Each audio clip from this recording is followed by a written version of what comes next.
Did you know that the legendary Minotaur, half man, half bull, was born not from a freak accident of nature, but from divine vengeance?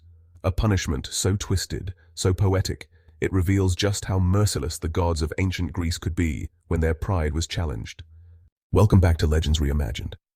Today we're diving deep into one of the most bizarre and haunting myths of ancient Greece, the birth of the Minotaur. This isn't just a tale of a monstrous creature trapped in a labyrinth. It's a story of arrogance, punishment, forbidden love, and the fragile balance between mortals and gods. So how did a creature as strange as the Minotaur come to exist? To uncover the answer, we need to peel back the layers of myth and understand the fateful choices of a king who dared to defy a god. Our story begins with King Minos of Crete, a powerful ruler who sought favor from the gods. In an attempt to prove his divine right to rule, Minos prayed to Poseidon, god of the sea, asking him to send a majestic white bull that he could sacrifice. Poseidon obliged, and a magnificent bull emerged from the sea. But when the time came to offer the bull as promised, Minos couldn't bring himself to do it. The bull was too beautiful, too perfect. Instead, he kept it for himself and sacrificed a lesser one, thinking he could outsmart the god of the oceans. Big mistake. Poseidon, enraged by this betrayal, didn't strike Minos down immediately. No, the gods preferred more creative punishments, ones that would echo through generations. And so, he cursed Minos' wife, Queen Pasiphaë, to fall in love with the very bull her husband had refused to sacrifice. This is where the myth takes a dark turn.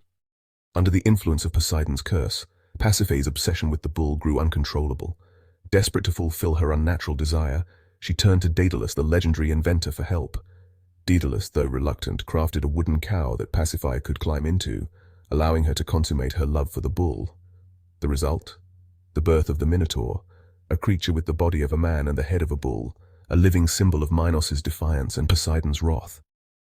But beyond the sheer strangeness of this myth, there's a deeper meaning. Pasiphae's tragic love represents the uncontrollable forces of nature, and the Minotaur stands as a grotesque reminder of the chaos that ensues when mortals defy the gods.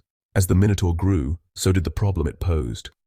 The creature became increasingly wild and dangerous, a living embodiment of Crete's shame. Minos, unable to kill the beast but desperate to hide it from the world, turned once again to Daedalus. This time, Daedalus was tasked with building a labyrinth so complex that even the Minotaur could never escape it.